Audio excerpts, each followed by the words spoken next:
Habib ini adalah orang yang punya prinsip, punya karakter, punya leadership. Beliau ini orang yang determinan, orang yang menentukan gitu. Tentunya aturan-aturan ini ketika beliau memang sudah menyatakan ini harus melakukan satu perjuangan, ya beliau tetap akan melakukan satu perjuangan. Makanya kalau kita bisa memprediksi apa yang dilakukan oleh Habib Rizik Syihab ke depan, maka saya kira beliau akan terus melanjutkan perjuangannya menegakkan amar ma'ruf, menyebar kebaikan, dan nahi mungkar, mencegah kemungkaran. Dan saya kira itu dalam multidimensi masyarakat kita saat ini tidak terbatas masalah dakwah Islam saja.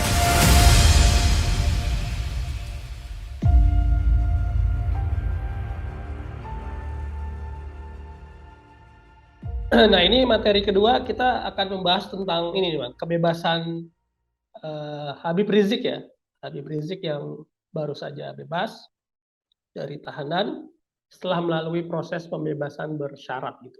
Nah, ini yang mau kita diskusikan, apa nih setelah Habib Rizik keluar dari tahanan, eh, perjuangannya ya, dakwahnya ini seperti apa? Karena kita tahu kan organisasi yang sudah beliau bangun ya sekian tahun yang lalu, FPI ya, kemudian sudah dibubarkan oleh pemerintah. Nah, ini bagaimana Abang melihatnya nih, eh, kebebasan Habib Rizik dan perjuangan ke depannya? Gimana, Bang? Ya, saya kira Habib ini bukan orang yang takut ya, dalam arti beliau ini sudah berkali-kali keluar masuk penjara ya. Tahun 99 untuk kasus-kasus yang lain tuh beliau sudah sering sekali gitu.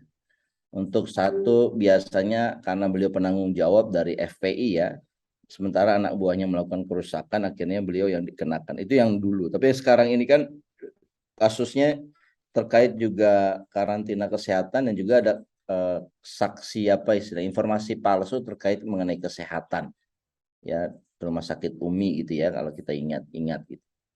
Nah, tentunya ini punya satu makna tersendiri ya buat saya ketika HRS ini mendapatkan satu pembebasan bersyarat. Yang pertama, pembebasan bersyarat ini adalah pembebasan yang syaratnya berat sebenarnya. Jadi Menteri Hukum dan HAM ya, Yasona ini bicara ke publik dan mengatakan bahwa pembebasan bersyarat itu harus ada aturannya dan harus ditaati. Apabila tidak mentaati aturannya, maka pihak aparat akan bisa menangkap beliau tanpa ada proses pengadilan berikutnya. Nah, kemudian salah satu syarat ya dari orang yang dibebaskan bersyarat yang pertama adalah dia tidak boleh meninggalkan kota. Tetapi ya Yasona mengatakan menolak juga kalau disebut dengan tahanan kota gitu. Tapi emang tidak boleh meninggalkan kota tempat tinggal, dan ini nggak boleh keluar Jakarta gitu ya. Kecuali mungkin untuk urusan-urusan yang sifatnya kekeluargaan gitu ya, yang mungkin itu juga butuh nasihat dari penasihat hukum dan mungkin konfirmasi dari pihak aparat keamanan ya, dalam hal ini adalah Bapas ya, badan badan lapasnya penjara begitu ya. Itu menurut saya bro yang pertama. Jadi apa ini berat ya, aturan ini dipenuhi sebenarnya. Apalagi melihat Habib ini adalah orang yang punya prinsip, punya karakter, punya leadership. Ya, beliau ini orang yang determinan, orang yang menentukan gitu. Tentunya aturan-aturan ini ketika beliau memang sudah menyatakan ini harus melakukan satu perjuangan, ya beliau tetap akan melakukan satu perjuangan gitu. Dan adalah bukan karakter beliau itu untuk kira-kira itu apa istilahnya kalah ya terhadap satu prinsip ya karena satu ketakutan gitu. Saya kira itu bukan prinsip beliau. Makanya kalau kita bisa memprediksi ya apa yang dilakukan oleh Habib Rizik Syihab ke depan, maka saya kira beliau akan terus melanjutkan perjuangannya menegakkan amar ma'ruf ya, amar ma'ruf menyebar kebaikan dan nahi mungkar, mencegah kemungkaran. Dan saya kira itu dalam multidimensi masyarakat kita saat ini tidak terbatas masalah dakwah Islam saja. Ini juga bisa menyangkut masalah keuangan, ya, masalah pajak yang memberatkan, masalah ekonomi, harga-harga naik. Ini beliau akan komentarin juga. Anda akan memperjuangkan juga dalam rangka amar ma'ruf nahi mungkar. Dan saya kira itulah tugas ulama, ya. Ulama ini tugasnya kan menyerukan kebaikan dan mencegah kemungkaran. Dan ini tugas yang nggak bisa hilang sampai nyawa lepas dari raga. Saya kira itu yang menjadi spiritnya beliau, dan itulah yang akan dilakukan oleh beliau, memperjuangkan kebaikan dan mencegah kemungkaran. Begitu, Bro. Baik. Lalu dengan organisasinya kan sudah dibubarkan ya, FPI ya. Ya. Apakah beliau akan apa nih kira-kira? Akan membentuk organisasi baru atau sudah ada organisasi dakwah baru saja? disebut namanya Front Persaudaraan Islam. Oke. Jadi bukan Persatuan Islam lagi. Tapi apakah itu kemudian untuk kemudian perlu yang memperdebatkan kehadiran Front Persaudaraan Islam? Ya saya kira itu bukan satu hal yang urgen lagi, ya. Selama FPI ini masih dianggap ancaman, apalagi jelas sudah dibubarkan, saya kira nggak ada gunanya juga berjuang hanya sebatas simbolik saja. Ada boleh atau tidak boleh bendera FPI, boleh atau tidak boleh atribut. Menurut Habib mungkin itu nggak terlalu penting, ya. Yang penting adalah substansi amar ma'ruf nahi mungkarnya. Artinya bendera bisa saja berubah-berubah, bahkan tidak usah pakai bendera pun orang juga sudah pada tahu, ya, siapa itu Habib, gitu ya. Saya kira Habib lebih mengedepankan substansinya dibandingkan hanya sekedar cangkangnya saja, Bu. Jadi kalau saya melihat mungkin dengan apa yang terjadi ya Bang ya, dengan Habib Rizik di beberapa waktu yang lalu, beliau kemudian ditangkap, kemudian juga ada kasus beberapa pengawalnya ya meninggal ya, mati. Kemudian proses peradilannya juga masih berjalan. Saya pikir akan ada satu perubahan strategi ya atau cara berpikir Bang ya, untuk bagaimana cara dakwahnya nih. Akan mungkin ada satu perubahan revolusioner. Gimana Bang lihat? Yang jelas kan beliau dalam melakukan perubahan ini kan sudah mendeklar saat datang, ya, ke Indonesia dari Arab Saudi, ya, setelah beberapa tahun di sana nggak bisa masuk, kan beliau mencanangkan yang namanya revolusi akhlak.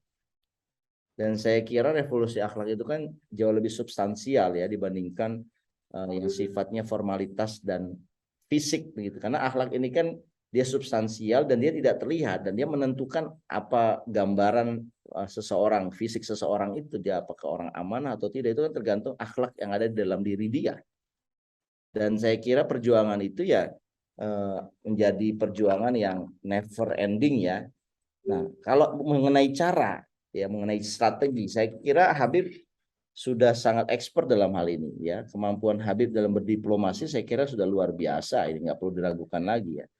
Tinggal apakah beliau ingin menggunakan style lamanya, yaitu yang berapi-api, yang tajam, atau beliau memperjuangkannya tapi dengan cara yang lebih soft, atau lebih bisa diterima oleh banyak pihak, gitu, terutama orang yang menentang beliau, yang dikritik beliau, gitu. Kan susah juga, gitu. Nah, apakah strateginya akan berubah? Strategi apa yang akan digunakan, ya, kita nggak tahu.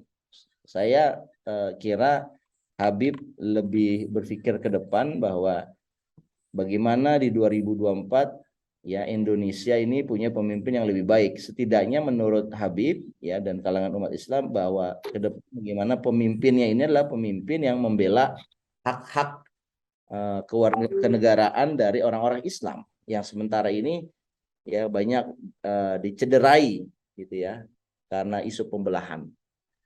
Begitu, Bro.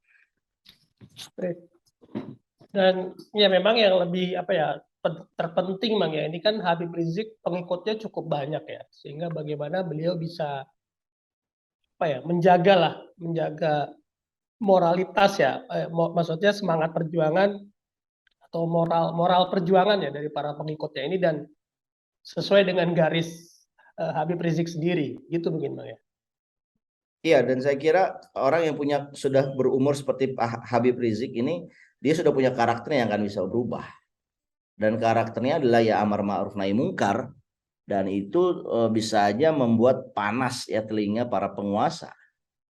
Tapi itulah memang sifatnya beliau ya, yang beliau terbukti kan proven sukses menghadirkan jutaan umat dalam 411, dalam 212 yang sangat damai ya. Dan saya kira kemampuan beliau untuk memobilisasi orang itu sangat luar biasa, extraordinary ya. Saya kira tidak ada orang ya setingkat ulama yang punya kemampuan menggerakkan massa yang begitu banyak. Ya, dan kalau kita lihat ya, ketika kasus Umi dengan juga kasus karantina wilayah kesehatan ini terjadi, sebenarnya Habib bisa aja minta pengikutnya untuk melindungi beliau ya dari kejaran aparat. Tetapi dampaknya apa? Terjadi bentrok antara pendukungnya beliau dengan aparat, dan itu saya kira tidak dikehendaki oleh kita semua, oleh aparat dan oleh Habib sendiri. Makanya beliau rela untuk tetap ya datang menyelesaikan masalahnya, kemudian ikut prosesnya meskipun suasana keadilannya agak sedikit apa istilahnya abai gitu ya, hilang. Tapi itulah dijalani saja, dan saya kira untuk yang sekarang yang kedua ini beliau akan gaspol bagaimana kepentingan ya yang dianggap perlu diperjuangkan ini, yaitu bagaimana umat Islam tidak dipinggirkan dalam kehidupan bernegara. Ini yang kemudian beliau akan perjuangkan. Jadi saya kira orientasi beliau adalah orientasi juga ke 2024. Cuma saya nggak tahu apakah mendukung, ada yang didukung oleh beliau kandidatnya, atau beliau punya satu pemikiran tersendiri. Nah, kalau dari kita perspektif kebijakan publik, kita punya perspektif ya bahwa pergantian kepemimpinan ini tidak akan merubah banyak, manakala oligarki yang ada di belakang pemimpin ini adalah oligarki yang sama. Jadi memang kita perlu mengurai oligarki yang ada sekarang ini supaya oligarki yang ini tidak begitu berpengaruh gitu loh. Karena kalau begitu terpengaruh, kebijakan-kebijakan publik itu jadinya menguntungkan untuk mereka, bukan untuk masyarakat luas. Nah, saya kira ini yang perlu dirubah, dan kita berharap kita bukan masalah pemimpinnya berganti, tetapi perjuangan melawan oligarkinya tetap sama, dalam arti oligarki menikmati kekuasaan itu. Kita nggak mau kayak begitu. Makanya saya kira kita punya titik temu nih Mus sama Habib ya, dalam 2024, dalam konteks 2024 titik temunya adalah bagaimana kita membawa Indonesia ini memiliki pemimpin yang pemahamannya komprehensif, terutama terkait kepentingan oligarki ya, konflik interest antara oligarki dengan penguasa atau policy makers. Nah, ini harus diurai, karena buah dari terkooptasinya negara oleh oligarki itu adalah pemiskinan rakyat. Dan kita sekarang terasa pemiskinan itu, sampai kemudian barang-barang naik, kan masyarakat yang menderita.